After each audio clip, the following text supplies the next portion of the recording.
Robert Harris. Here. Division 4, Justin Lane. Here.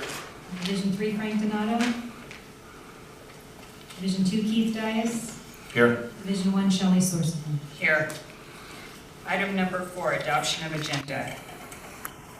I move we adopt it. Second. All in favor? Aye. Oh, roll call vote, sorry. Or roll call vote, please. Gary Van Dam. Aye. Marlon Barnes. Yes. Robert Harris. Yes. Justin Lane. Yes. Frank Donato, is not present. Keith Dias. Yes. Shelley Sorsman. Yes. Item number 5, public comment period.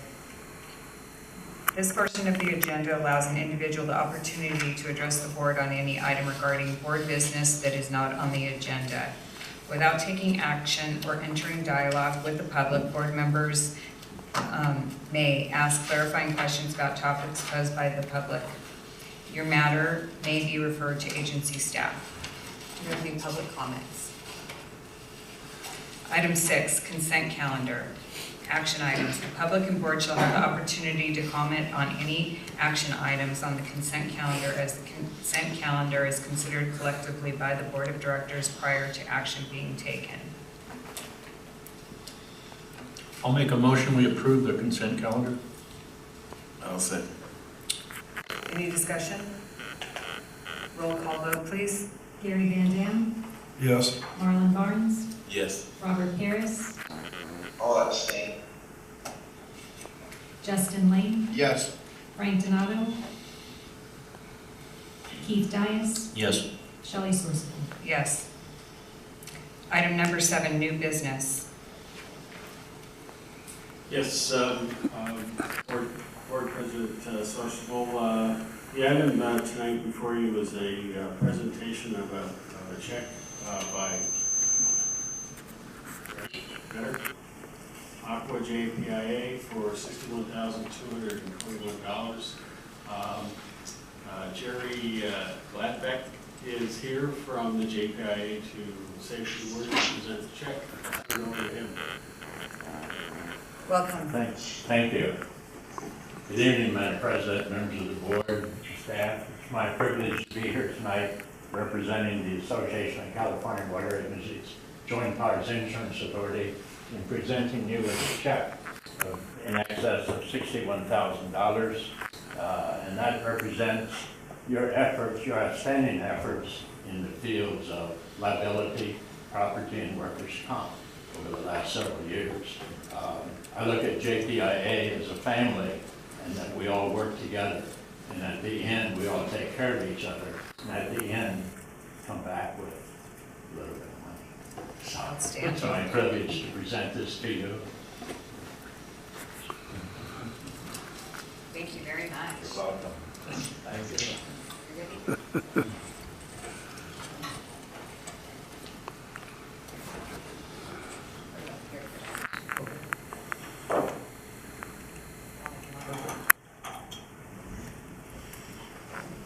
Thank you for making the drive out here to present that to us as well.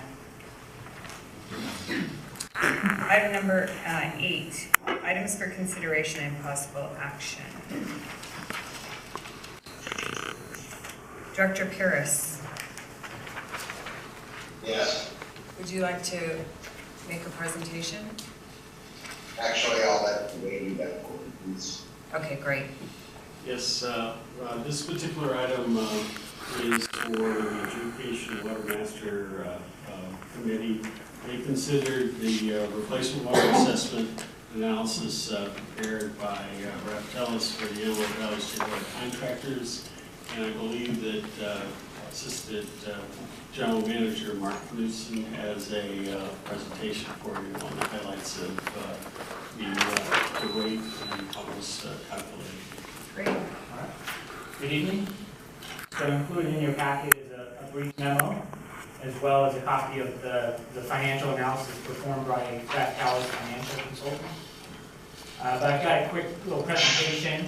We can go through that first, and then maybe open it up for any questions. Feel free to interrupt me as we go through the presentation.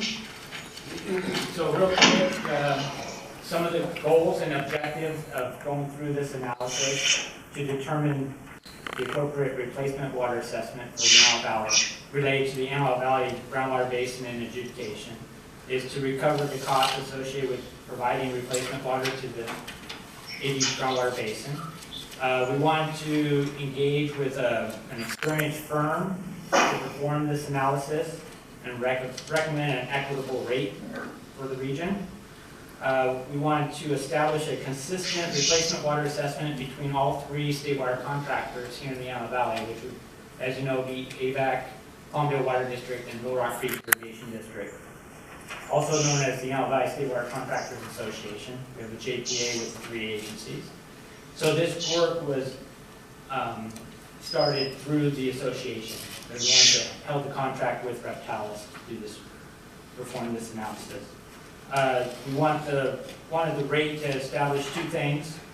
One rate for groundwater producers that overpump and are assessed replacement water that are within our collective boundaries. And then a separate rate for those pumpers that are outside of our collective boundaries but still in the adjudicated basin. I've got a quick map here to kind of illustrate what we're talking about there. So this red line is AVEK service area. And then the shaded kind of peach color is the Antelope Valley groundwater basin. You can see much of it overlays with the AVEK boundary. But there are a few little areas that are outside of AVEK, such as to the northeast here, this little sliver up here.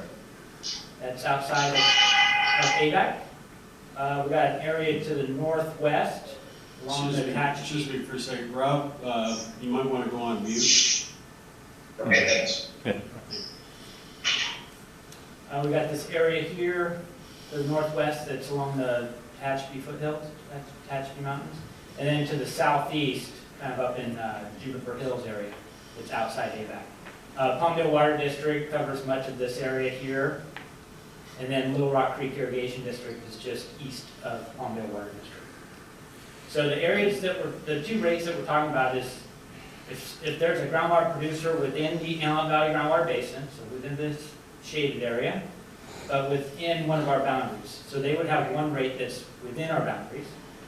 And then if somebody is pumping groundwater from the adjudicated basin, it's outside of our collective boundaries, such as to the southeast, they would be subject to a separate or an additional replacement water assessment. And we'll talk a little bit about that.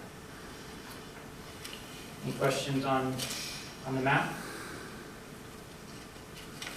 And then the methodology and criteria that we used is the association, member agencies, and the property owners within their service areas continue to fund the fixed costs associated with importing state water project water. Therefore, if any state water project water entitlement of the three member agencies is utilized as replacement water by outside users, so those areas that are outside of our boundaries but still within the basin, it is reasonable and equitable for the outside users to pay a replacement water assessment based in part on the investments of the state water project members. So what we're talking about there is, as you know, everybody within our boundaries pays a property tax that goes towards the fixed cost of the state water project. So Reptalis went through analysis to determine what the rate should be per acre foot to make the agencies whole. We're not paying taxes, property taxes to the agencies, because they're buying a portion of their capacity in the state water project to bring replacement water into the Kern Valley. So we're proposing two rates, as I mentioned. So if you look on this slide here and go to the highlighted area, so the state water project fixed cost, so that's the cost that I was just mentioning. If they haven't been paying taxes to the agencies, we need to recoup that cost, and it's proposed at $496.93 per acre foot for the fixed cost. The variable rate is the cost of physically bringing water to the Antelope Valley and banking it. So that proposed rate is $451.11.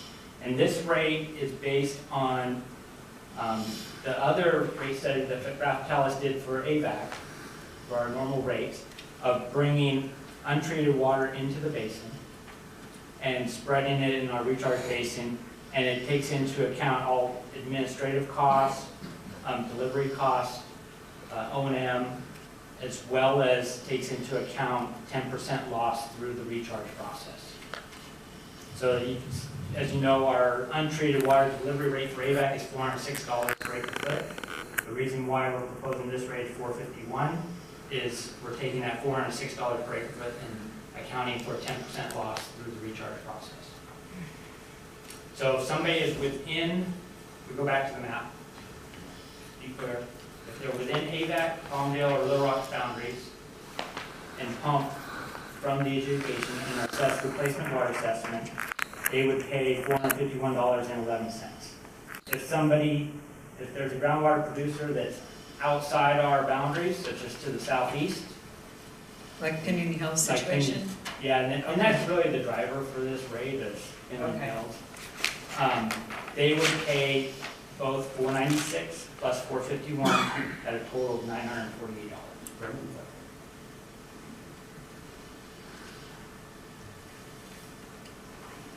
So we reviewed this with our committee, the Water Master Committee. They have asked a few questions and are recommending that the board adopt this. How did they figure out the fixed rate since they don't pay taxes and haven't for all these years? So included in your packet is the actual study from Repteller. So if you look at it starts on page 20 or 57 of your packet. And then if you go to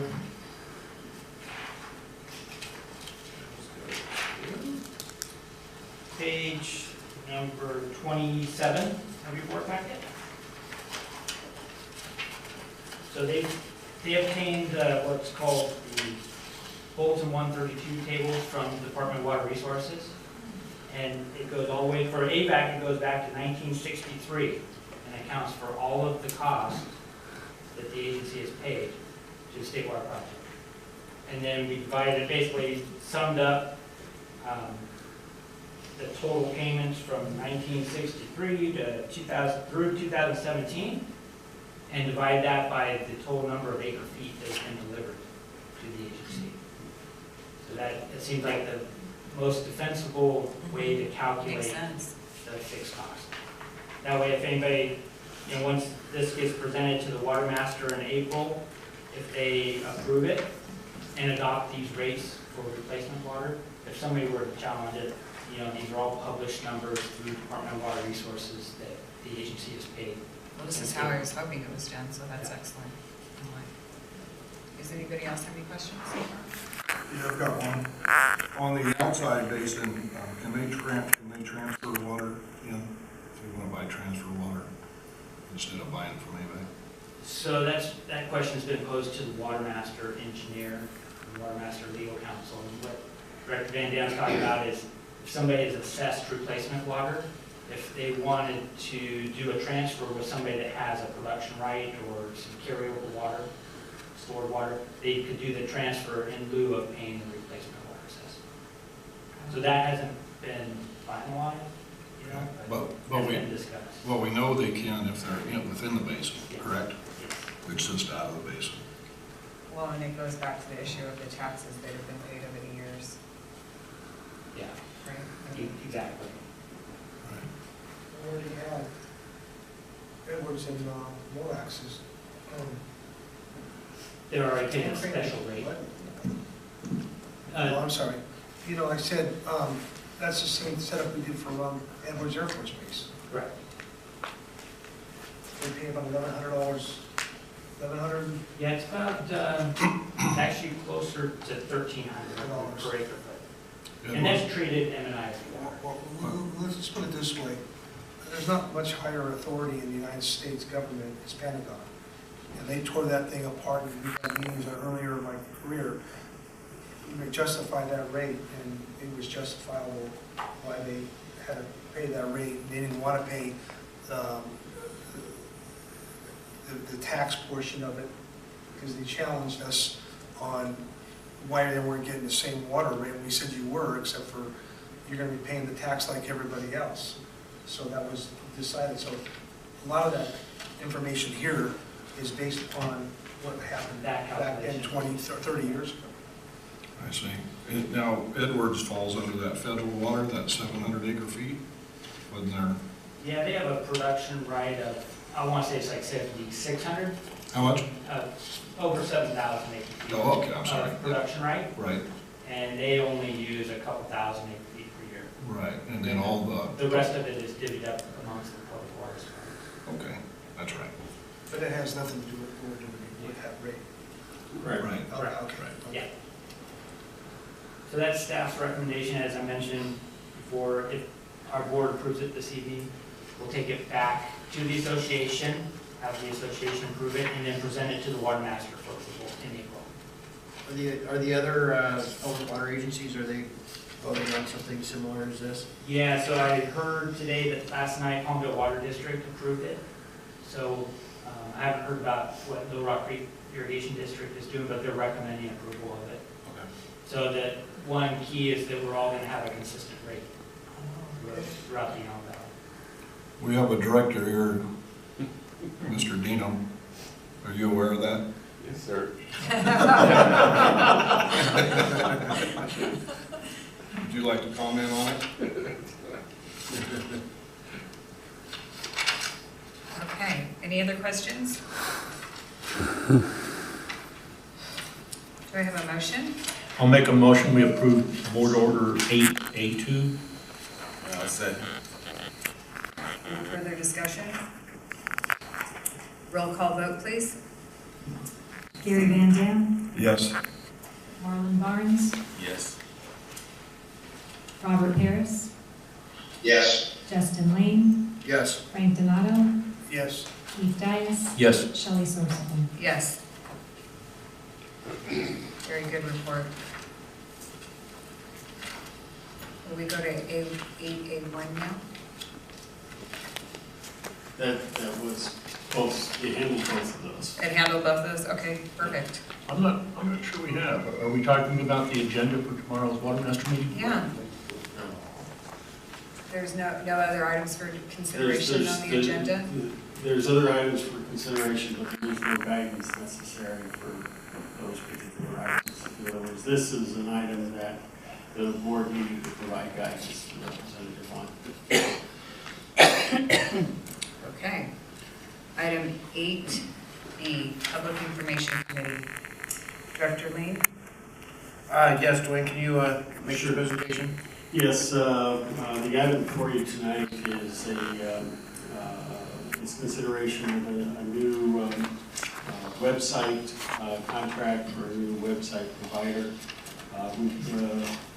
We've had a website for quite a while, and the Americans with Disabilities Act has requirements that are necessary for all websites to have in order to be in compliance with that act. Most websites don't have those items in there. Pam Clark, who has researched this in his presentation to provide to you, to kind of explain a little bit further what we're looking for and what's involved in this change. It's just a change in our website services, I should say. So I'll turn it over to Pam. Okay, thanks, Dwayne. So we are proposing. Can't hear you. Can you hear me now? Better. Yeah, speak up. Okay. So we're proposing a new content management system for the website. That would be a back-end management tool that manages all the content. Rob, can you hear? Yes, I hear great, thanks. Okay, thank you. Okay, so just to review what a content management system is, that's a system that manages the creation and modification of digital content. So that would be everything found in your web pages, such as graphics, photos, videos, audio, maps, or program code. A little background on why we chose Streamline. They are an endorsed affiliate of the California Special Districts Association.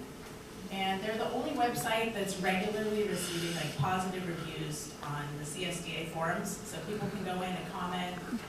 People often ask questions from other public agencies, who's your website provider? So we've kind of been tracking those and following. and have seen a lot of positive reviews for the tool, so we wanted to check it out. They have a substantial local customer base of government agencies, so a lot of other agencies are using this tool. Here is a little video you guys can watch to get a little more background. Short.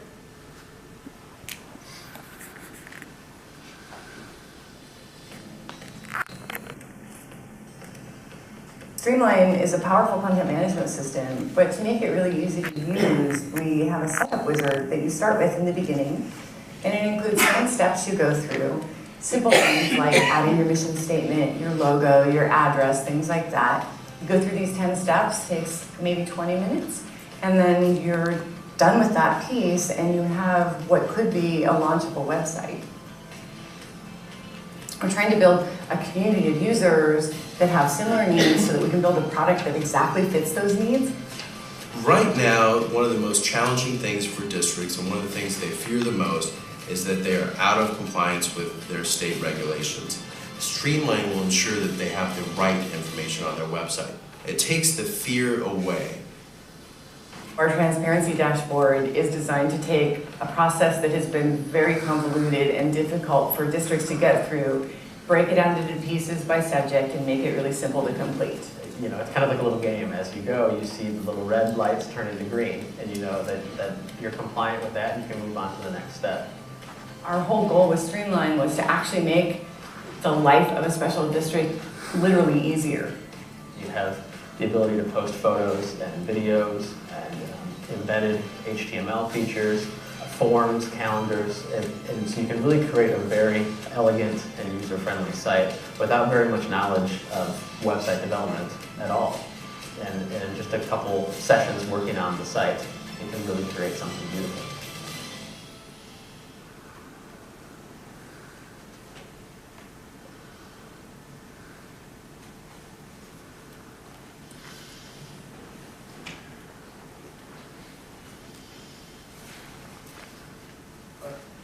Is there more to this? Just got a couple more slides. Oh, okay. Couple more slides. Oh, I have a question. Want me to go on, or you want to go ahead now? No, go ahead. Okay, only a couple more slides. Just to kind of recap on the benefits, Streamline's designed specifically for government with a focus on special districts. It manages all content to meet AVEK compliance standards, including integrated transparency dashboard, easy to evaluate compliance status. We can add documents to complete all the requirements and make sure all the boxes are checked off.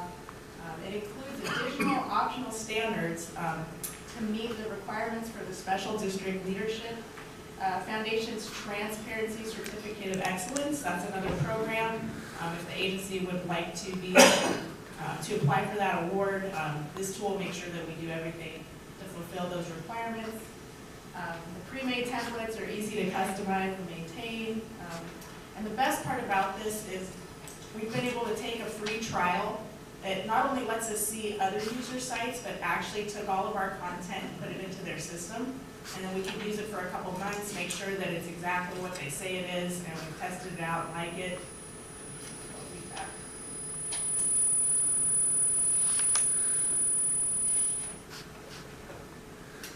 Another thing that's different about Streamline is they have flat monthly pricing. So there's no variable costs, there's no additional fees, you don't pay for additional design, everything's all inclusive, you know exactly what you're going to pay. There's no upfront costs, so it's just a flat fee every month. And that includes all the migration, the initial design, and then all the ongoing maintenance. Overall, it's just an efficient platform, it's easy to use, and it's designed to be managed internally. It's mobile optimized and has unlimited customer support. Okay. You got the cost analysis too? Yeah. So moving on to the next slide. Like I said before, it's $550 a month. It's a total annual cost of $6,600. There's no variable cost in there, so if there's additional compliance regulations that come out, then we need to upgrade the site to comply. There'd be no cost for that. This pricing also includes a $275 a month discount for being a member of CSDA, so we are saving a little bit of money. You can see it's based on operating revenue, the cost you pay per month, so at the bottom, we are in the highest tier. I don't think we're going to go below that, but if we were to ever drop below that, the price would go down. Or drop a little what? Our operating revenue, anything above $20 million in annual. You won't have a job if you drop below $20 million. That's what I'm saying, so. And I won't be a director.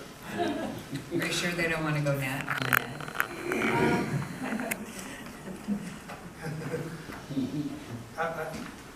Wait. Okay, so just to give you a couple other options, we looked at some other options and kind of compared costs. Option one would be to stay with our existing service that we're using and complete the proposed changes that were proposed. They gave us a proposal for that. I don't know if the date is on there, but back some time ago. They're proposing to charge an initial fee to do the migration of $2,900. That would include up to 15 web pages. We have about 123. So this is an estimate, but we did some math based on what we think the time would be to migrate the site and then also over the year to maintain it, and came up with about 38 hours for the page migration.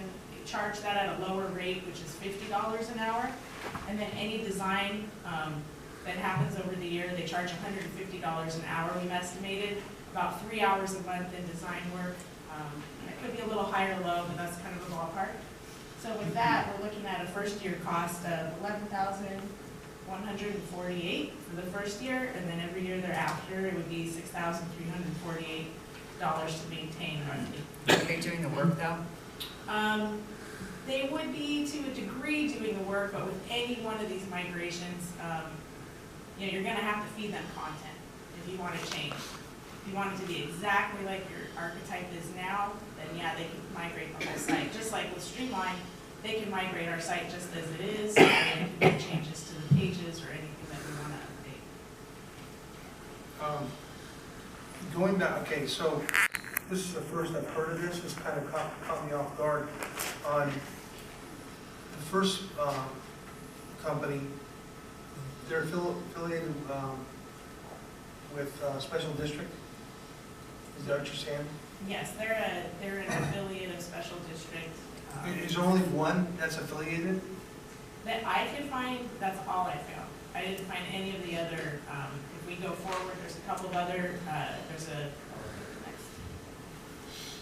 Revise is another website provider that's geared specifically towards government agencies, but they're not endorsed by CSDA. Okay, and then, so basically, they have a master template and they just integrate our information into that template and standardize, and that's why it's so much cheaper, because then you're not customizing your own Yes. system, your own website. That's correct. So is it going to look like everybody else's? Well, you ever look at it? I mean, Ours? yeah, I was looking just at others. ours right now. Orange County has a real nice one. There is, within their templates, there is quite a bit of different options for changing the design, so you're not limited to just one design. The question is, well, where did this come up? I mean, I haven't heard anything about what we have to do this. Yeah, it's just something that I think that the agency needs to do as far as being compliant. I don't know if it's been addressed. Compliant where? I go to the conferences, I have not heard anything about that until tonight. So I'm just wondering who decides these things? As far as the ADA compliance goes? Is it because special district? No. This is a state requirement. This is a state law requirement. The American with Disabilities. Do you have a copy of the bill or something I can look at? No, don't. Well, I mean, I'm gonna spend this kind of money, I mean, at least I could see, I mean, listen, I'm not on the committee, okay? Right, And I'm you a have board a of committee. director, okay, and I'm gonna approve this type of Well, money. Frank, I mean, first of all, our website is completely out of date. I'm not- But just listen, for this price, the Antelope Valley High School District, 3 directors there they just got granted personal websites where their startup cost was $5,000 each, and the monthly upkeep was $1,000 a month. So in the overall, I mean, we just rebuilt our website, and the overall cost of websites, I mean, this is a run-of-the-mill cost that we're looking at. I mean, it's not by any means out of the ballpark. Well, I'm not saying that we don't need a new website. I'm not saying that, I'm not saying, but I just was told that it's a state law, and you know what, I'm a director, and I haven't seen the state law. It is, I don't know when the law was enacted, I can look it up for you. I'm not saying we shouldn't do this, we shouldn't change ours or have somebody handle it, but, you know, I'm getting caught off guard when somebody tells me it's a mandated state law, and I'm trying to find out where this is come from. So I usually pick up on these kind of things, or, you know, read about them in the journals that we get, you know, monthly. So I was just wondering, I'm not saying the committee did anything wrong or anybody wrong, but, and that's the second thing, I always ask for bids. You know how I am about that. Yeah. I want to know, you know, who's a competitive bid with the similarities of the quality that we're asking for. That's, you know.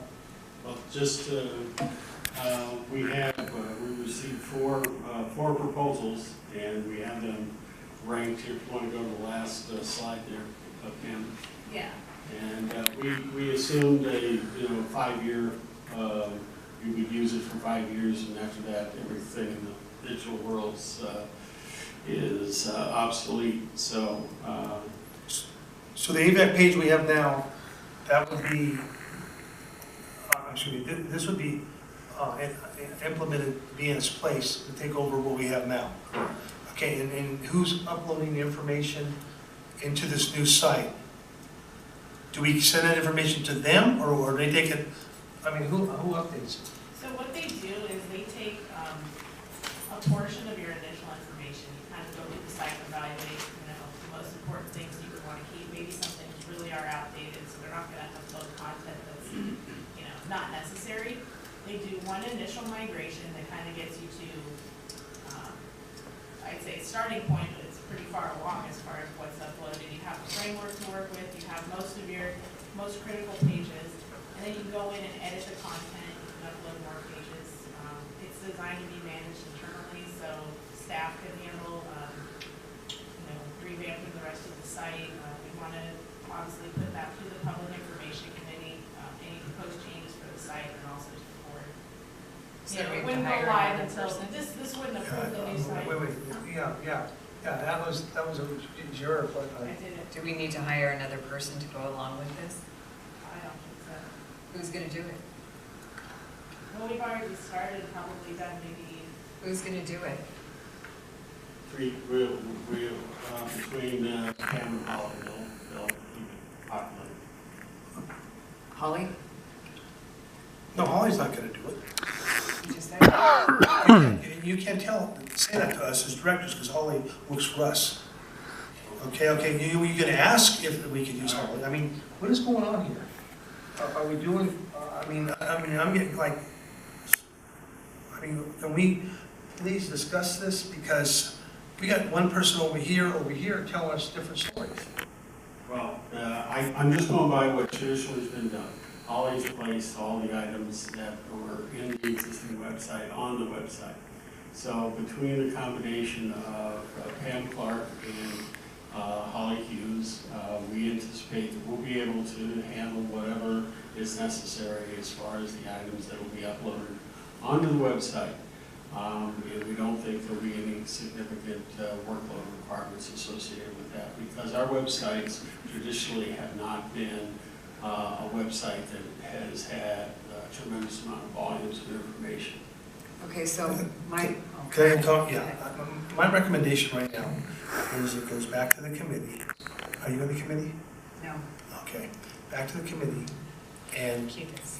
a point of order, and if we approve this, I agree that when Justin said that we need another website, and I want to know who's managing it, how many hours is this going to take, and how this is going to work between staff and management. We can wait a couple more weeks, and maybe somebody can get back to us and tell us, I just don't want to throw, one thing we don't want to do is that we have so many things coming up with the groundwater banking, Water master, everybody's tearing a piece of AVEK here, there, and everything. And we need to take a deep breath and organize what we're gonna do, who's gonna handle this too. Because our secretary right now, Holly, is doing a lot of juggling right now, and I don't know how much time this is gonna take. I'd like to know how much time this is gonna take to keep this thing updated, so we know what's going on. In concept, I agree on the website. I just want to hear the rest of the,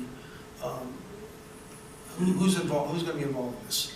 Okay, Director Lane, would it be possible for your committee to identify what the goal is of this web page? If it's just to get basic information out to people and be compliant with the law, or if we want to be more interactive, or I can. you know what I'm didn't, saying? when we were going through it, there was no objective of actually changing any of the actual information that was put out to people. It would essentially be the same information that's on our website now, just in a sleeker and more current outline that's in compliance. The only basic workload that I would foresee in the future would just be posting regular agendas onto the website, as what's being currently done, now with, the only ones that are posted, I believe, are, standing meetings, which would be finance and board meetings. So this all came about because maybe we were out of compliance? It was brought up, but, I don't know how it originally got brought up to committee. It was brought to committee and then said, we're out of compliance with several ADA aspects. And, I don't know the ramifications of some of that stuff, but, I don't think that's an area that the agency would necessarily want to open itself up to for meaningless things that aren't going to change, any basic, it would just be, say if somebody came in and nitpick, why aren't you guys in compliance with it? So, Pam, right now. And I don't know, I don't know if somebody can or can't, I haven't heard of it either before, but, when I'm getting recommendations saying that, we're out of compliance with some ADA requirements for things, that, I don't necessarily want to stay out of, I know that we've traditionally liked to keep things kind of, but. I like what you're saying, but the committee, the question came to you that we might be out of compliance. Where's the paperwork that says that this is the direction we're going? That's all I'm asking. I mean, this is, and what you're saying is correct, because we don't need any libel issues or any issues that we're not following the rules of the state or special districts. But this is the first I've heard of this, and I want to make sure we're doing it right the first time. Put this thing up, and there's a problem, so we need to we need to post our agendas. I pushed that years, when we started doing this stuff, because it gives the public access from their home or wherever to see what we're doing as board of directors. It's got to be tied into the water master, we don't, create the site, not somehow tie it to the water master. And it also has got to be something in discussion, how this is going to be tied to the, our hard desert water bank. I mean, these are all components that the general public should have access to. But if that's not our goal, and that's not what the committee was tasked with, maybe we need to take a second look, since we're redoing the website, to see if we want it to have other functions and what we want it to do, rather than just doing a crossover from one system to another system that we can add pages on more simply. How much are we paying right now per month? I don't think the money's the issue. Well, I know that, but I mean, we might be not paying a lot of money, but maybe we want a website that's going to be different than just to put us in compliance and give us what we have now. You mean, it has substantially more options than what we have now. I mean, in my honest opinion, our current website is mediocre at best. Right. That's why I'm asking this question. If we want to up our game on that. It is from what we went through. It is substantially nicer. Can we have a company who is I've never had this happen to me also, where we're gonna be spending this type of money and we don't have a presenter from the company to explain it. You don't work for the company. You're taking a second hand.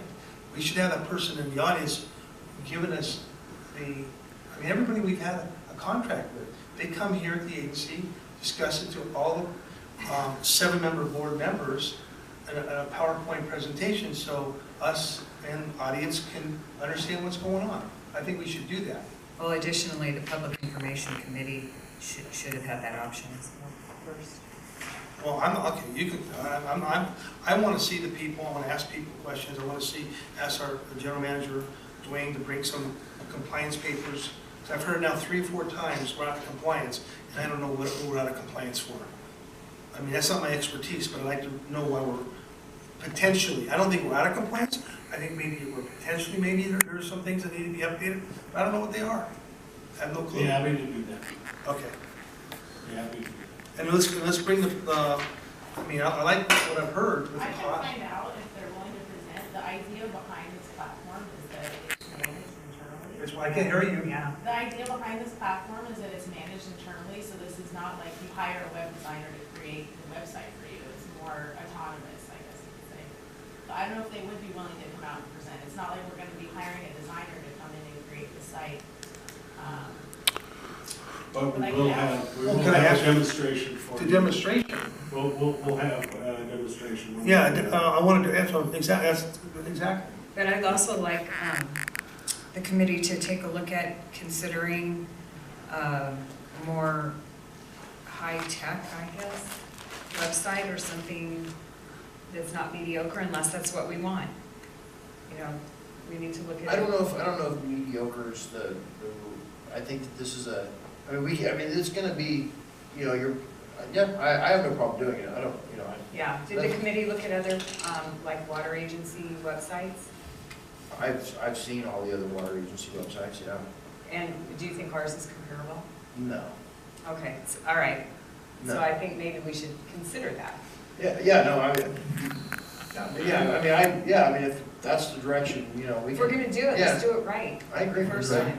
I You know, agree. do it so that we have something that we can be proud of. Yeah, I believe that, yeah. Okay. And that, and accessible to the Yeah. people that can't be. Yeah, that's a good idea. Okay, Pam, I know this was your first presentation and you did a great job, and I know there were some complications, but sometimes we have to go through this discovery period. And One thing, I don't know if it would help, but because this is one of those unique systems where you can actually see what it's going to look like every time, would you guys like to have us present a mock site? And I think we need to go back to finding out what our goals are with the website, and then doing that maybe with other companies as well, because that's going to take you time. You know, that takes time to do that integration, even if it doesn't cost us anything for 2 months. Well, it's done, It's already done. pretty much. I mean, other than going back to the compliance checklist. I'll leave that up to the committee. How about everybody else? That's fine. Why don't we look and see, you guys go and go back and find some web design companies that may be willing to come out and present as well, look through maybe like the city of Lancaster, see who their web design is, the city of Palmdale, something that also tailors. The idea is that this company tailored more towards government agencies and special districts, not just a web design team that doesn't have any idea of dealing with government agencies. Well, okay, I have a little bit of background in that work, something we do every day. At the bottom of their page, it tells you who the web designer is and who the company is. Castaic, any of the water agencies, and they have, like you said, expertise in that, and we don't have to. So we did, as Justin suggested, actually, we went to the City of Lancaster website, found out who they were using, and set up a consultation. So that's one of the proposals we have in here. They use Granicus, which I've worked with before. They used to be Vision, which is kind of the premier provider for most public agencies. I personally have used them and don't like them. I feel like they're too big, they take too long. You're completely dependent on an outside consultant to do all the work for you. So, if you want to make a small change, you're going to get fees for it. Pam, let me cut you off here. We're not gonna solve this No. tonight. So let's, I was just gonna say the same thing. yeah, we're not gonna solve this tonight, so let's go ahead and. Talk to your committee and Continue this. That's item your with downfall the for committee, them. and we'll work through it now. Okay. Moving on, item 8C, Yeah, this, Water Bank Resource Committee, Director Donato. We met with Kennedy Jenks, the group, and I'm gonna have we're gonna have Matt that's gonna provide the introductions, and then Harold Glazer from Kennedy Jenks here is here to provide presentations, so. All right, good evening again. So as mentioned, this item was discussed and presented to the Water Bank Resources Committee. And this has to do with engaging and entering into a contract with Kennedy Jenks Consultants to act as the owner's agent or program manager. You can use a couple of different terms for this type of work, but this is all geared around the development of the High Desert Water Bank project. As you know, we're getting close to having a term sheet with Metropolitan being considered in April. And we want to make sure that we're doing everything on our end to get the pieces in place so that we can move as quickly as we can towards full development of the project. So we've got a little presentation. I'm going to focus on the schedule that we've outlined early on in this project, which has having an operational project in place by the second quarter of 2022. So it takes about 3 years from now to get through the entire process. And then I'm going to turn it over to Harold Glasser with Kennedy Jenks. He's one of their senior principals within KJ, and he would be intimately involved with this project, and as well as Pat Houston, who I believe you've all met when we worked through the progressive design build process. We honed in as a group on how we're going to deliver this project. Before you start, can you, Matt, explain, I was very impressed when we had our meeting, how you brought the different teams in from the different organizations as a roundtable to get where we're at today with the agreement for Matt. You know, like the different, Matt was here, you know. Oh, yeah. Can you explain that? So, you know, we were hoping to be a little further along than where we are today, but we had to go through this process called the value engineering process, and it's something that Metropolitan requested that we do as an agency. So if you recall, we engaged Kennedy Jenks to go out and find a firm that specializes in value engineering process and conducting workshops. So they put out an RFP, we got good proposals. The team we selected included folks from other consulting firms that specialize in these types of projects. So we had an unbiased third-party view come in and meet with AVEK staff. We also had Metropolitan Water District staff at this workshop. And we just went through and kind of picked apart the project. You know, tried to make sure, identify any holes that we have in the project, ways that we can make it better, some of the risks associated with the project. And Matt was very engaged in the process, and I honestly say at the end of that process, it was a 3-day workshop, Matt was even more excited about the project. So. And also because of this, there was a mechanism in there, a suggestion that could save a lot of, maybe at least $1 million or more. Yeah, a lot of good ideas came out of that meeting. Yeah. We got a report about a week ago, and we're going to meet with KJ later this week, staff is, and go through that report and figure out which ones we want to implement and which ones we don't. So back on this proposal, in your packet is a staff report with recommendation, as well as the proposal and task from KJ. And Harold, like I said, Harold will get into the details of that, but I wanted to focus the first part of this, make sure we all have a clear understanding of what the process is going to be and what the schedule, some of the big decisions that we have to make as a board and as an agency before we move to the next step. So, kind of high level where we are today, we're recommending that we issue what's called task order number 1 with Kennedy Jenks to act as our owner's agent. We're hoping that Metropolitan Board approves the term sheet at their April 9th board meeting, which is just a couple weeks away from today. Once that term sheet's approved, then we'll work with their legal counsel, our legal counsel, on developing the final agreement. We're anticipating that that could be done by as early as June. And then we propose a second task order, which is also part of what's being considered this evening. We won't issue the task order to KJ until the Met final agreement is approved, but we want to get authorization this evening for the board and give you the full picture of what KJ's scope is for 2019. And then KJ will work with staff. We'll go through a process of doing what's called requests for qualifications. So we're going to put together a pretty basic package, release that in July, open that up to any type of design build firm to propose on developing this project for us. They'll have 1 month to propose or respond to the RFQ. That's August 1st.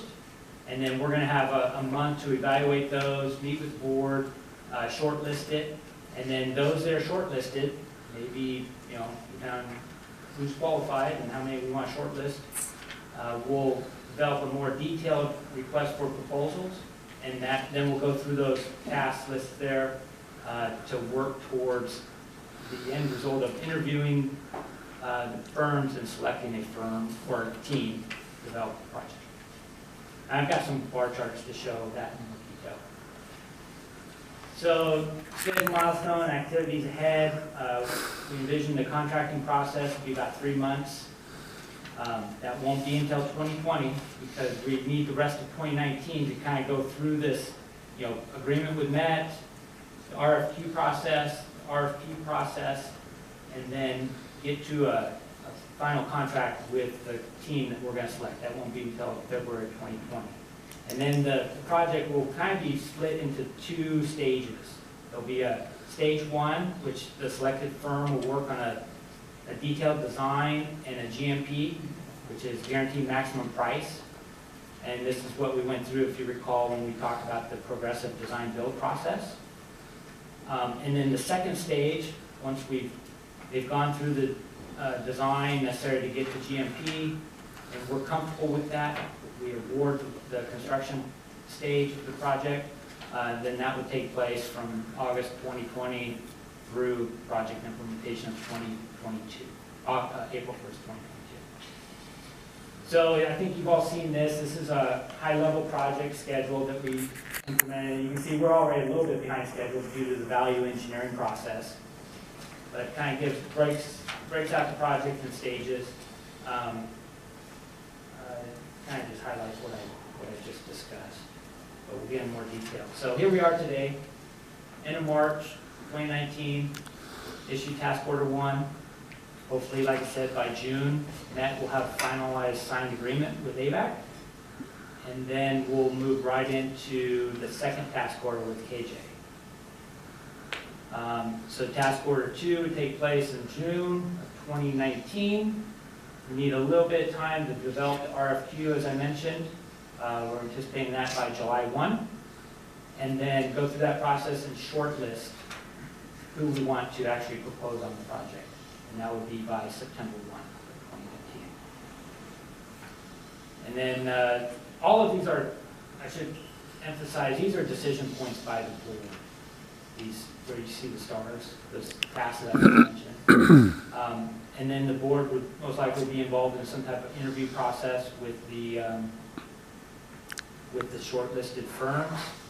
And then we'll announce who the design build team is, and that'll be a big milestone for the board on contracting process.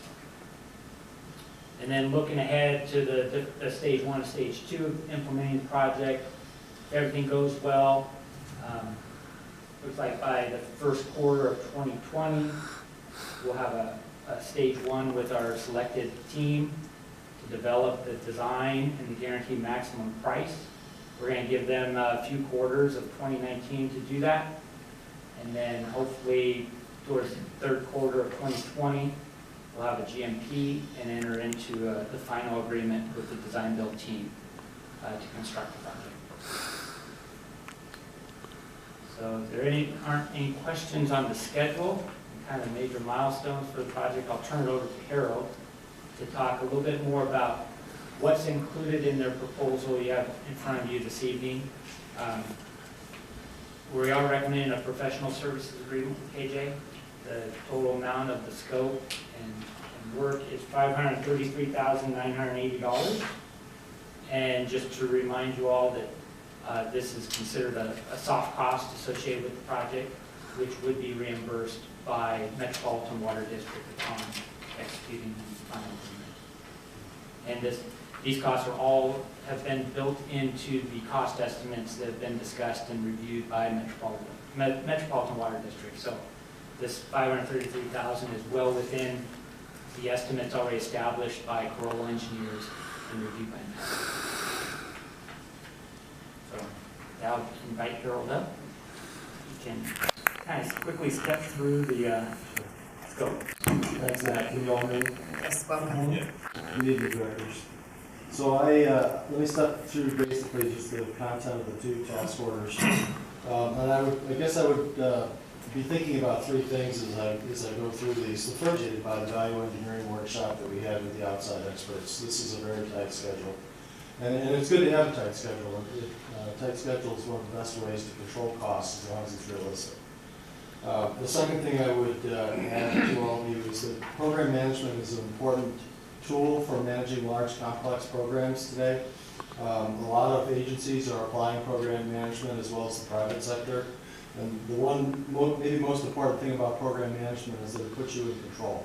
You're in control of the process, you're in control of scope, schedule, budget, quality, all the things that we want to have go well for this to be a successful project. And then the third thing I would be candid about is that you're working with Metropolitan Water District. Metropolitan can be a lightning rod for visibility and attention throughout the state, if not the entire water community. And so there are items, as you'll see in a second, that are intended to keep track of documents and risks and changes and schedule tracking and cost tracking so that the agency can be on top of all those things and be able to not be caught off guard and report on a moment's notice to anyone who might ask, not just Metropolitan, but could be the public, could be members of the press. The whole idea is to be completely transparent about the entire program. So the first, let me back up 1 second. The first task order that's under consideration this evening, as Matt mentioned, is mobilize, get things going. If Met does approve the term sheet in a couple of weeks, then there isn't a lot of time. So it would include mobilization, we would get the project schedule up and running, reconfirm the procurement plan. There's a lot to be done there to get ready and make sure we have an attractive procurement plan to potential bidders. Continue to support staff in all of its discussions with Metropolitan, and then to get a quality assurance review program up and running. Next slide, please. And then should Metropolitan approve and things work out on schedule, and with legal counsel working with Metropolitan Council, there's an agreement by possibly June 1st, then it would be up to you to approve the second task order, which would initiate a whole number of things that will all run in parallel. They're all critical activities, they're all on a critical path because of the schedule. So this includes, as I mentioned before, schedule and cost tracking. There was a risk register developed during the EE workshop. We would take that and greatly expand it to include technical engineering, construction risks, a change management log to keep track of things that might cause the project cost to change. So we would track all those. We'd have a communications plan and a program reporting dashboard so that staff at both agencies could, on a moment's notice, get an update. A method of managing documents, keeping track of all the paperwork on the project. Everyone these days is using an electronic system for that. That would be a very current approach. A fairly simplistic project management plan so that everyone knows what the organization is and who's doing what to do. Continued coordination with Metropolitan, and then to kick off the procurement support for the progressive design build delivery, which would include design and construction outreach to contractors, potential bidders. We would work with legal counsel to draft the contract, prepare technical drawings and specs, and actually draft an RFQ and RFP for approval. So just to summarize between Matt and I, the intent of this is to work to meet the schedule. Completion of the Metropolitan Agreement is a critical path item. Task Order 1 is a startup. Task Order 2 has many parallel activities, and they include program management, metropolitan coordination, and of course, initiating the procurement process. Glad to answer any questions or respond to any comments.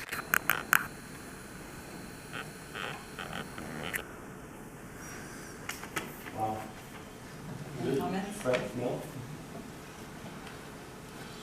Any questions?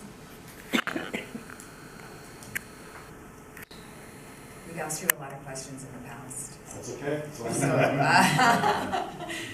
it's not that we're, You have asked a lot of questions, and yes. Be pleased to answer more. Yes.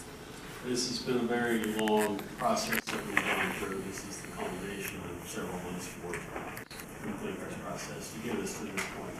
And we're hoping in 2 weeks to have a pretty big milestone to start it all up and really we'll start moving forward. That's when we can get excited and we'll have a lot of questions. That's when we say, Harold, Yeah. why isn't it done yet? Yeah. So it's good to have these timelines and this understanding of what will happen in a couple of weeks. Thank you for coming up and giving your presentation again. Thank you. I'll go ahead and move on board order 8C1, and we approve the KJ consultant agreement. I'll second the motion. Any additional discussion? I'd like to make one more comment. Okay. The committee spent somewhere between 2 and 3 hours with them in that room, going over all the different things they had gone over with Matt and everything else. So we thoroughly went through that quite a bit and answered a lot of questions. Okay, roll call vote, please. Gary Van Dam, Yes. Marlon Barnes, Yes. We should get a motion. We already did. We did? Oh, Yes. I'm sorry. Frank and Keith. Robert Paris, Yes. Justin Lane, Yes. Frank Donato, Yes. Keith Dice, Yes. Shelley Sorsable. Yes. Great. Okay, item 8 to C2. Okay, this is consideration of a lease amendment with Calamity Farms, Inc. to lease additional property located on the APN number 375-020-01 and for only 2019. Any updates on it? Yes, Matt will provide a little update for you on this. All right, we've got one slide. So if you recall, a few months back, Calamity Farms approached the agency and requested to lease 120 acres for 2019 on a piece of property that the agency owns. You can see the property there highlighted. It's between Gaskell to the north, Avenue A to the south, and about 60th Street west. It's a 320-acre parcel that we own. So currently, the previous lease that the board approved was 120 acres on the northerly portion of this 320 acres at $100 per acre for 2019. So recently, Calandry approached the agency and requested to lease additional property to the south. And this was presented to the committee, Water Bank Resources Committee, and they requested some different terms, but the committee recommended to stick with the same terms that we had on the original 120 acres.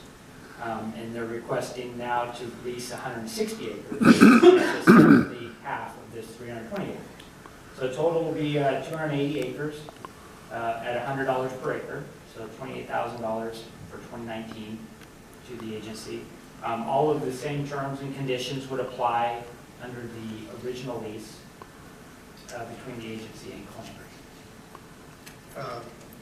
Okay, I'll move on board order. When was the original lease with them? When was it approved? It was approved, I want to say in December. December of 2018. They are. And how many, Yeah. I'm sorry. how many wells are they using of AVEK's on this? So if you recall, AVEK owns 3 wells on this property. And they're pumping those, or utilizing those wells and utilizing their groundwater production rights. Okay, so they've rehabbed those 3 wells? Yeah, I believe they spent some money to replace some equipment and bring those up to snuff. Okay. John, are you aware of those wells, the condition of those wells? Yeah, there are 2 diesel wells and 1 electric. And how much work did they need to get going? The wells themselves, I don't think need a lot of work. I think the diesel engines have been sitting a while, so they have to be, like Matt said, maintained and brought up to speed. Fuel tanks with secondary containment have to be brought in, so the wells themselves are in pretty good shape. Who's going to be maintaining them under the lease? That's going to be their responsibility. It's all Calandry's. I just want to make sure that you knew that. Right. The committee requested they would square off the property, take the remainder of that property. The remainder of the southerly portion is, The what? so if you recall, let me have the pointer here. Can you see that there on the map? So this highlight parcel is 320 acres, and their current lease is 120 acres of this northerly piece. There's a kind of a hole here.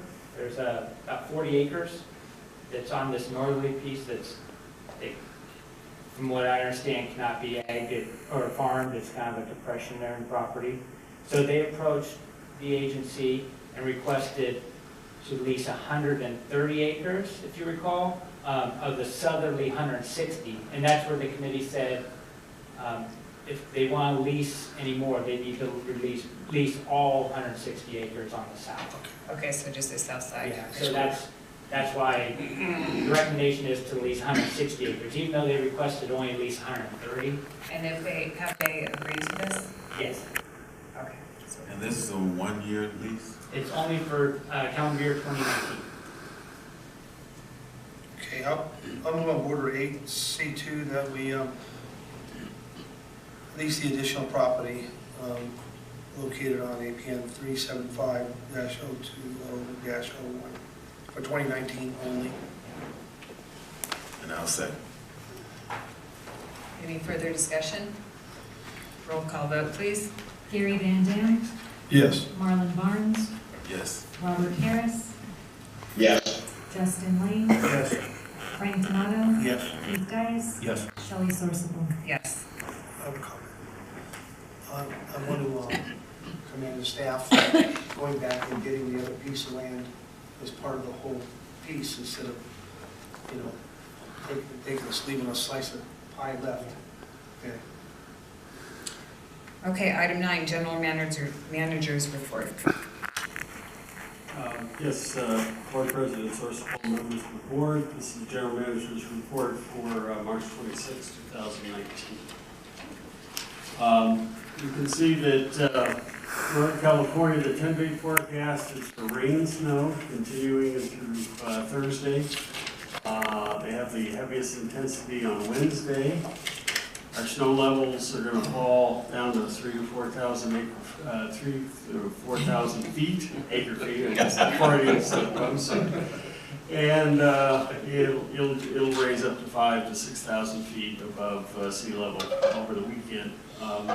One of the we just got a notice today that Department of Water Resources might begin to utilize the spillway.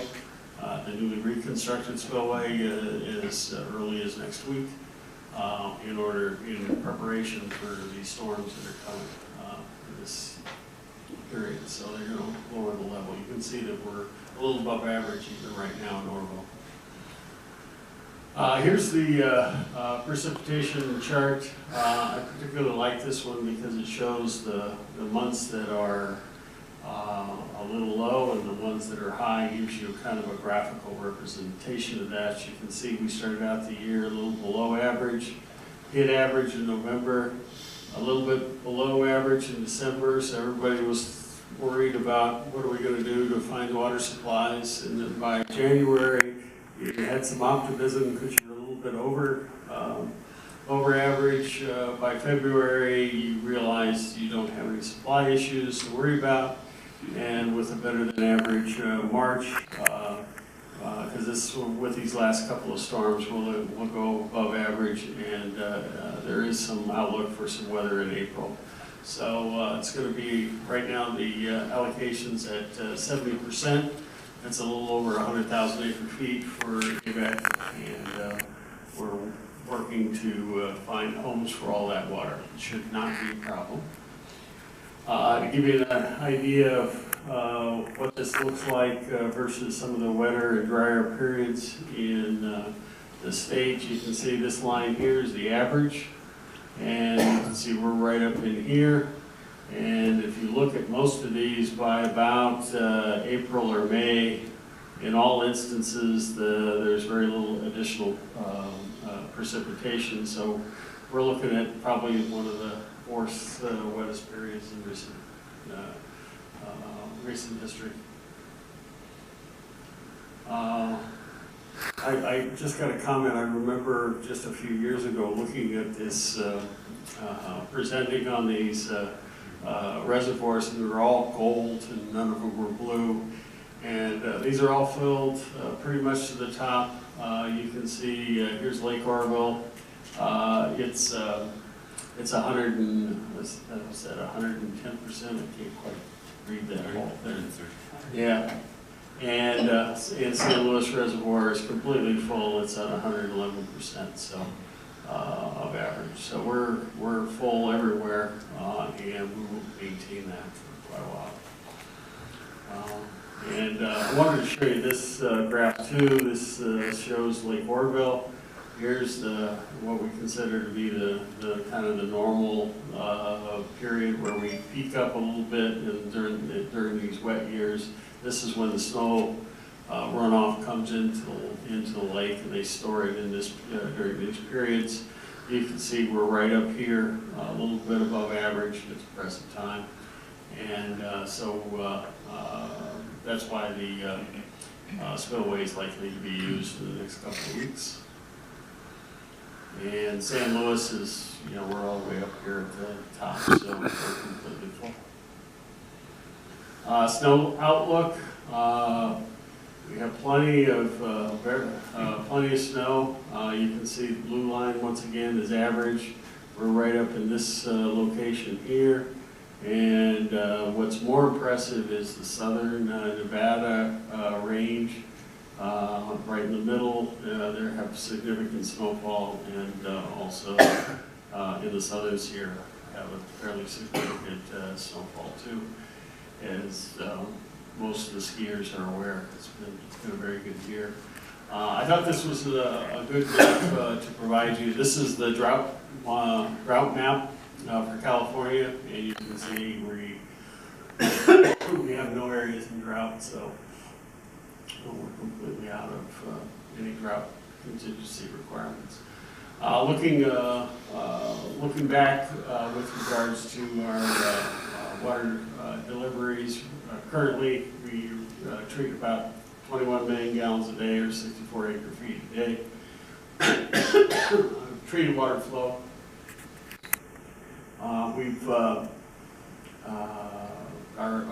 You can see our conventional treatment plant. We've got Quartz Hill at 14 million gallons a day, a little bit at, with the Palmdale Acton transfer, so 14.6. And the geopurification, we're running about 6.6 million, a little bit out of the west side bank and the east side water bank coming into the system. We've started recharging the groundwater basin, and you can see here that we're recharging about 44.3 acre feet a day total, most of that being on the west side and a little bit on the east side. To date, through this year, we've got a little over 8,500 acre feet that we've banked in the water bank on the west side. Dwayne, what is our, what potentially is our goal this year to recharge?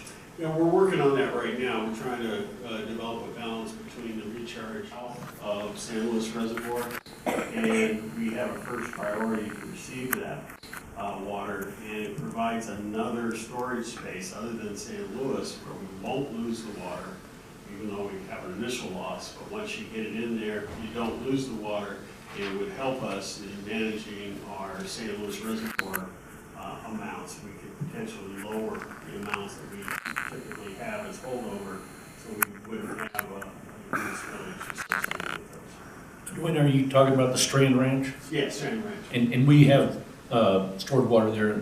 Yes, we have.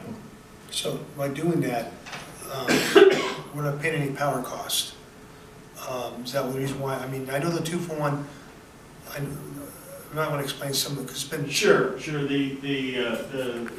In that particular arrangement, it's kind of established, that agreement established for years like this, where we have a lot of water that we may not be able to utilize and may not be able to receive, where we would provide 20,000 acre feet to Strand Ranch, and we would have 10,000 acre feet available to us during a drought period.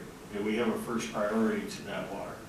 Right now, what is occurring, and it occurred this year, it occurred in 2017, we kind of keep that water in, and that's water that we need for a drought, you know, during the heats of the month where we have low allocations, because our customers cannot produce sufficient water resources to meet their needs with just their groundwater requirements. They need us to be able to peak off of. And as such, we always need to have a guaranteed supply that we can provide this Quartz Hill plant in order to be able to deliver that water. Traditionally, we've used a carryover allocation in St. Louis to help us to make sure that we have that supply even in 10 or 15 or 20% allocation years.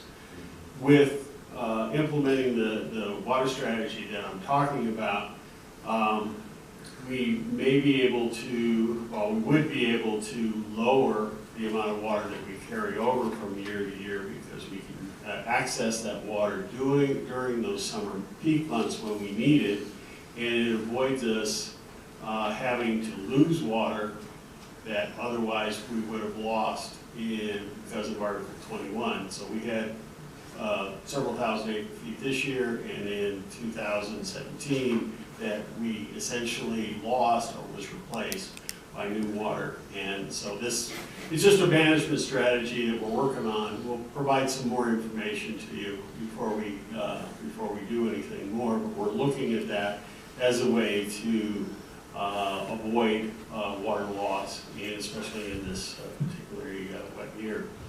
So. And Dwayne, you mentioned that they're looking at spilling some water at Oroville.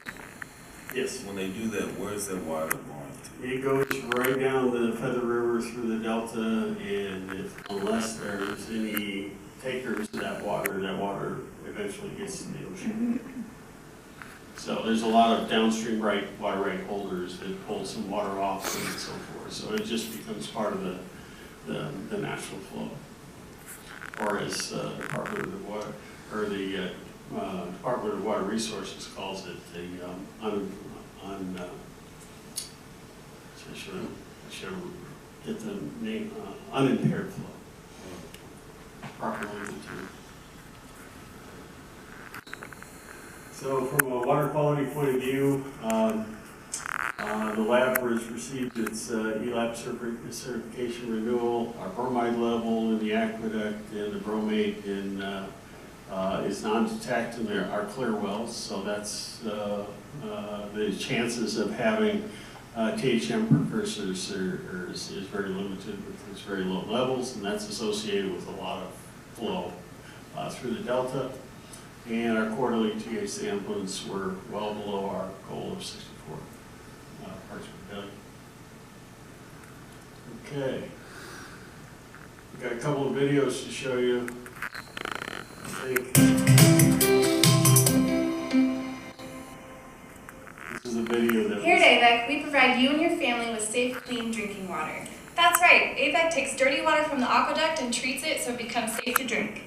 Let's head to the lab.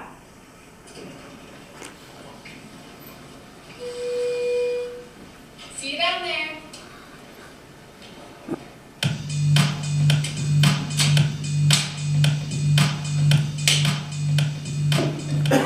Here in the lab, we test the water to make sure it's safe to drink. Now let's collect a sample of clean, treated water and a sample of dirty, untreated water from the aqueduct.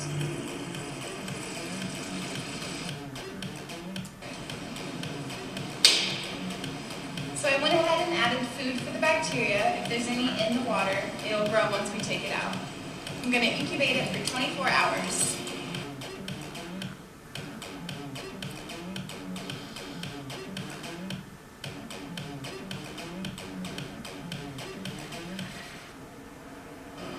All right, it's been 24 hours. Let's go ahead and check on our samples.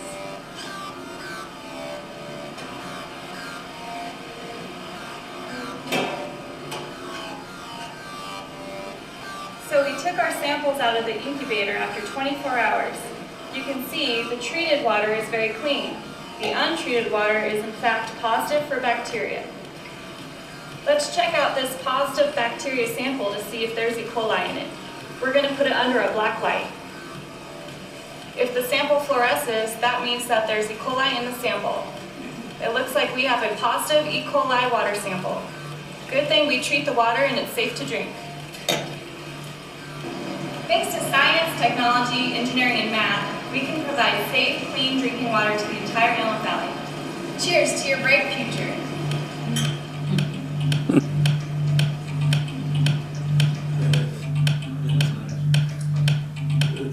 That's the video that we would like to show to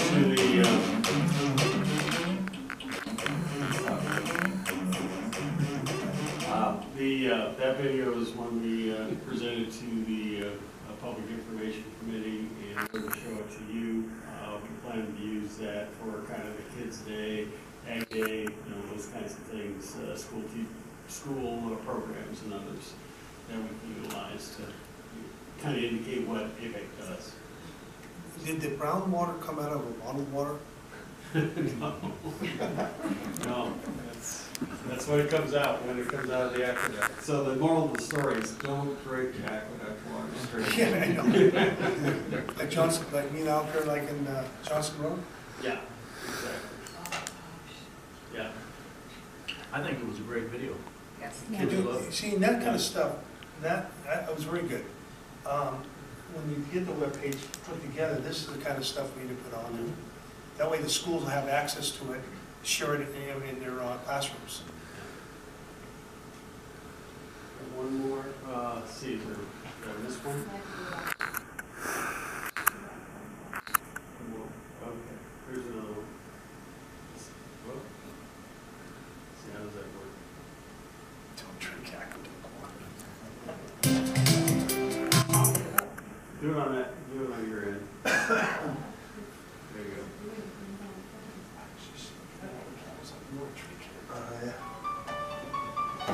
This one's more for kind of a Chamber of Commerce kind of audience, civic events and things.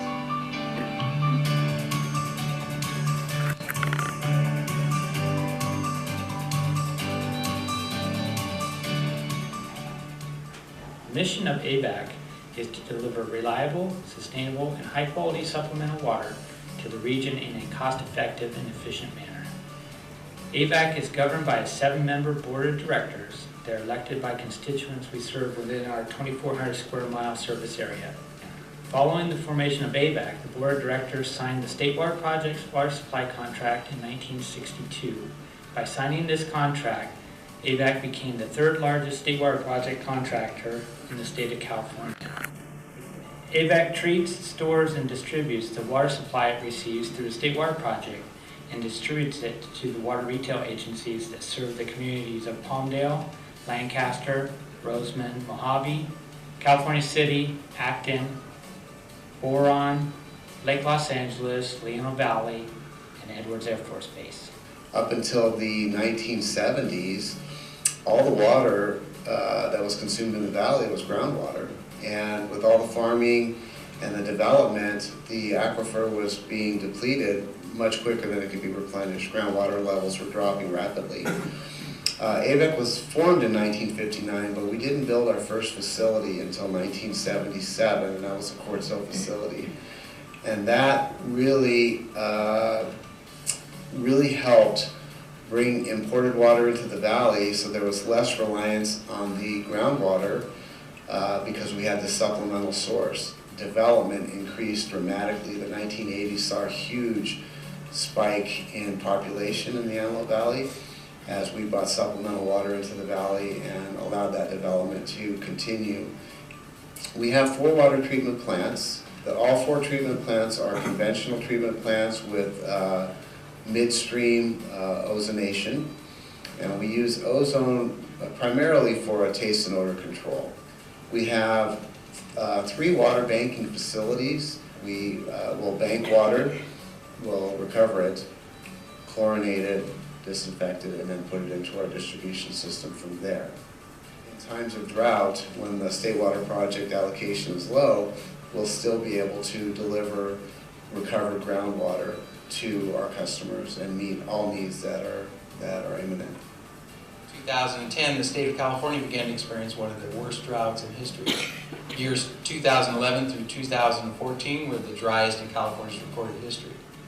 In anticipating these limited times of available waters, the agency began to pursue other water resource strategies for the future. In 2010, AVEK began to shift their water resource emphasis to include other long-term water supply reliability objectives. Since that time, the agency has taken advantage of the limited supplies from the California Aqueduct by storing or banking water. Another form of management of water resources within the Greater Antelope Valley is through water transfers and water exchanges of surplus water. In working with our fellow State Water Project contractors, AVEK has made water transfers and exchanges to further improve future water supply reliability. With this proper management of the water resources within the Greater Antelope Valley region, our customers, their businesses, their families, their livelihoods can all feel better about the future of water supply in the Antelope Valley. In our lab, we analyze mostly microbiological constituents. We also do some inorganic and chemical analyses as well. Mainly, we do disinfection byproduct precursor testing as well as the disinfection byproducts themselves. Specifically, we're analyzing for total trihalomethane as well as bromate, which is a byproduct of our ozone disinfection process. We analyze the water that we're producing at our treatment plants every single day so that we can be the first ones to know if anything goes wrong throughout the treatment process, which has never happened before. Just recently, we opened our brand new facility. We've got over 2,500 square feet of space in our state-of-the-art laboratory. And this investment in the lab will ensure that we continue to be a cornerstone of public health and safety over the next 50 years and beyond.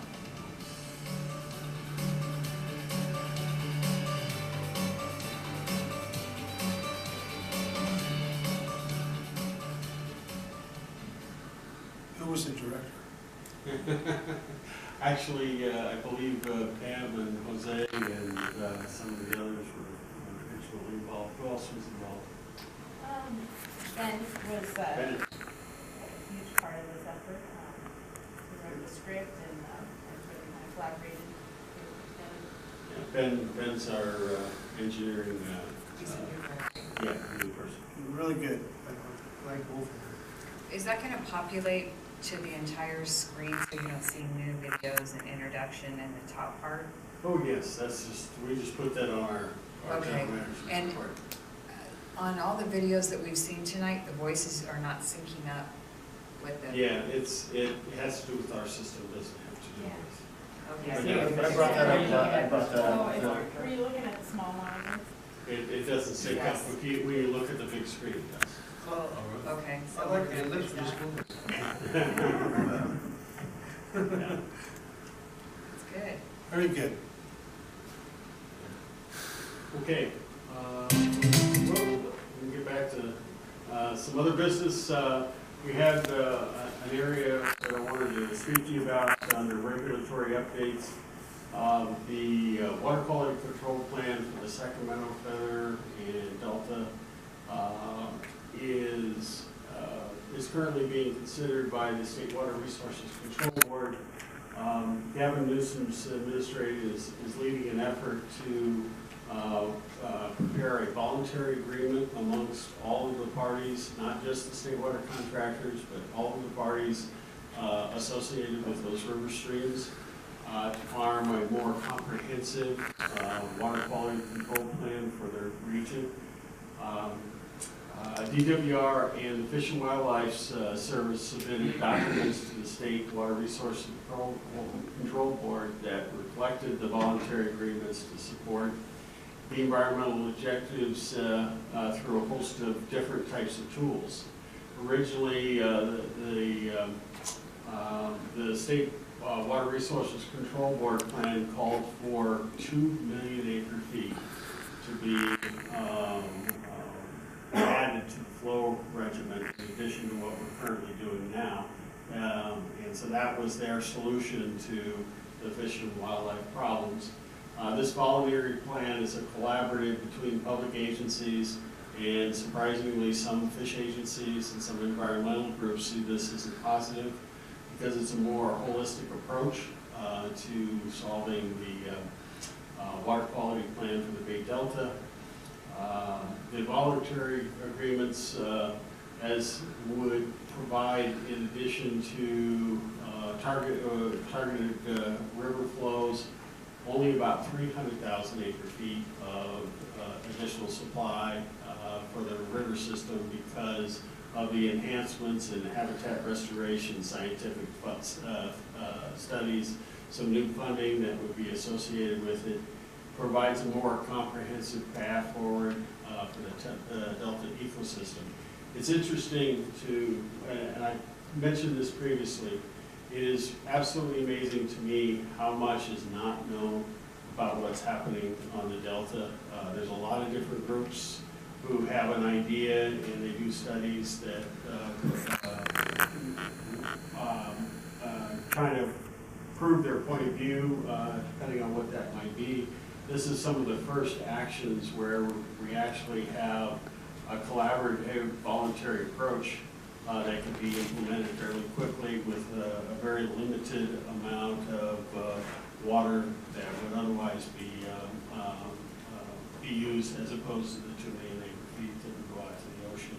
So it uses both flow and non-flow measures in order to meet the water quality control plan strategies. So wanted to highlight that for you. The State Water Resources Control Board is currently considering this. This is a very important component in preserving the reliability of our water supply for several years. This is a 15-year agreement, so it would be quite beneficial for the voluntary agreements to move forward. Just on legislative updates, we have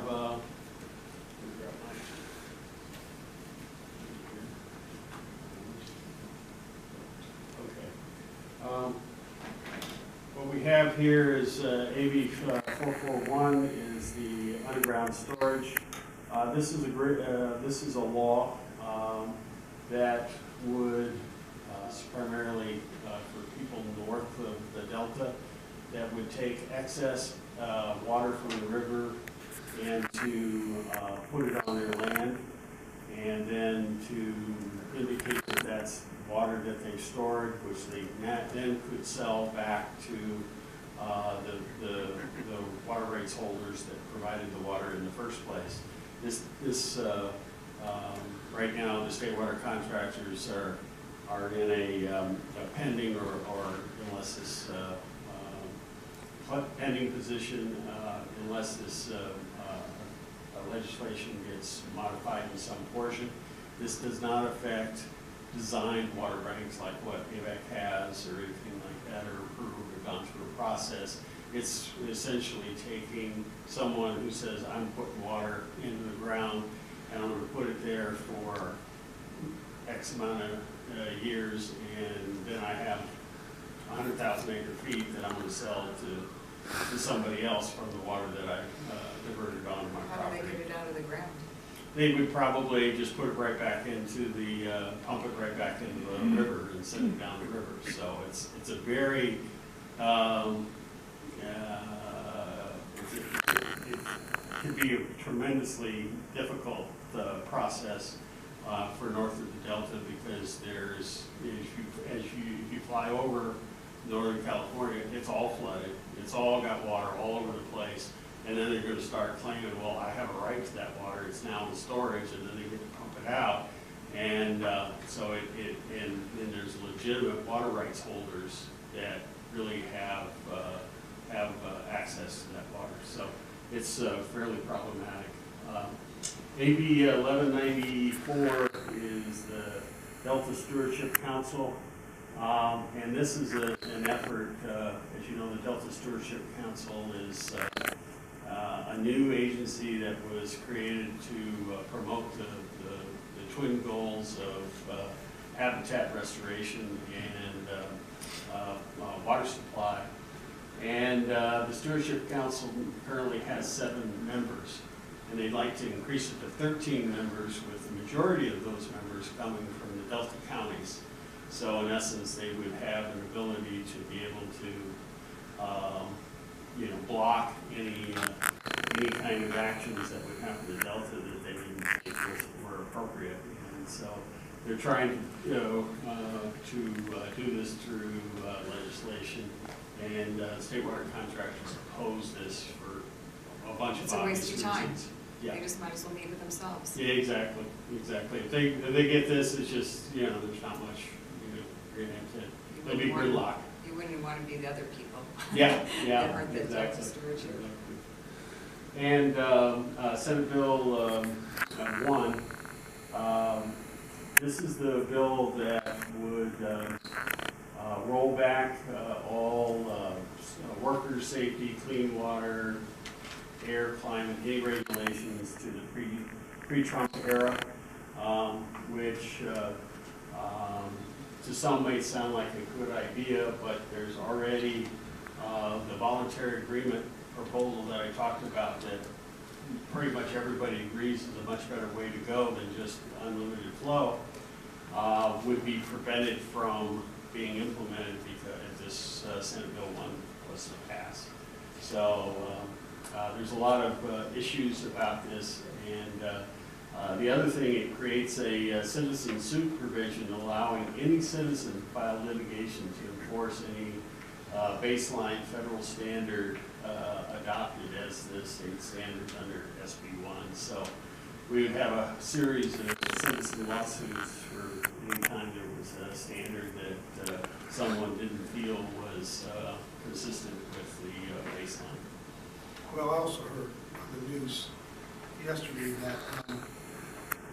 that said, fine, we're just not, they're not going to get any, the state's not going to get any money for other projects. Oh, yeah. I mean, it could be billions, and what are they going to do, raise some more taxes? Let me tell you how bad these idiots are in Sacramento. I just wish I could get there and talk to them. The U.S. growth of pace of housing is flat. State solution requires urgency. It's all about the environmental crap you're talking about. California is the second to last per populace in the United States on new permits. Right. Second to last.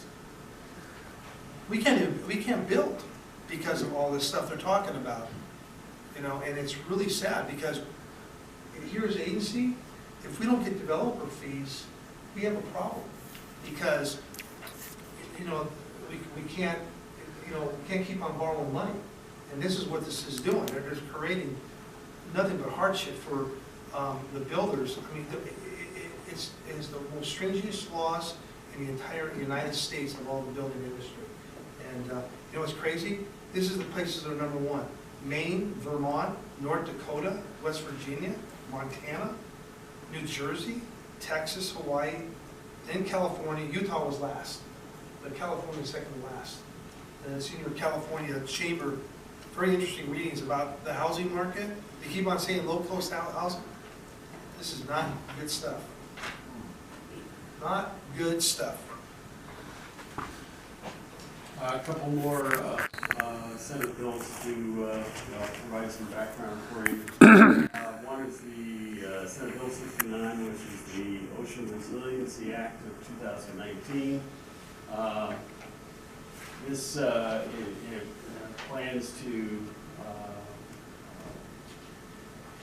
counteract a bunch of science that's currently underway. This bill would also delay the Federal Emergency Commission's proceedings to operate the hydroelectric facilities at Oroville Dam on the river, and ongoing needed improvements for temperature and support the salmon population. So the bill, while it's in theory is supposed to help the fish, actually hinders the fish population with what they're trying to do. It also introduces provisions for the fish hatchery operation practices that could potentially harm native salmon and interfere with the existing process. So the state water contractors are opposed unless it's significantly amended. Are they the ones that wrote this synopsis? They did. Because there has to be another side to this. What's that? There has to be some benefit. Otherwise, why would he introduce this bill? It's their, I'm having a hard time reading, aims to replace existing forestry, fishery, and water quality regulation process with different ones in the hopes of improving conditions for fish upstream of the delta and in the ocean. Doesn't sound like it does, though. That's what it's supposed to try and do. So they're trying to make proceedings the other way. So, any other questions? I'm just trying to provide you a little bit of summary of what's going on. And then this is the state water projects contracts. This is a transparency issue where the state legislature would require the Delta Conveyance and Construction Authority to submit terms and conditions of any contract for planning, design, and construction before the Joint Legislative Budget Committee. So they would have to go before the state legislature before they could issue any kind of contracts or permits, no matter what the cost matter is. So you can imagine what it takes to, you've got to go to the board to approve something, but if you had to go to the state legislature to get a hearing to have somebody review what you're legally able to implement. So there has been some significant movement in this. Even the authors realize that maybe that's not what they fully intended. They're looking for having more public comment and more transparency, and so they're looking to provide some provisions that would allow that. And this has to do with the water fix and other major capital projects DCA would do. So that's all my legislative updates for tonight. The status and updates, we got the Water Master meeting tomorrow at 10 o'clock here in this office, this room I should say. California Water Policy Conference is in San Diego, April 4th. Design Build Conference is April 10th through the 12th, and the Spring Conference in Monterey is the 7th through the 10th. I will be out of the office a little more than usual in the month of April due to some further negotiations amongst the state water contractors with regards to the one tunnel option that's being discussed. And I'll have we're working on a schedule for the month that we'll provide the board. And you're going to go to the Design Build Conference, which is fantastic. Okay, that concludes General Manager's report unless there's any questions. Okay. Committee meeting recap report for informational purposes only. Is that we have none? Any directors have anything to report? Rob? No report. Okay, thank you. Attorney report. No report. Thank you. Closed session. Do we have any reason to go into closed session? We do not. Oh, I don't know what to do now. Oh, wait, are we going to talk about? We have no news. All right. I don't we adjourn. Do I have a motion?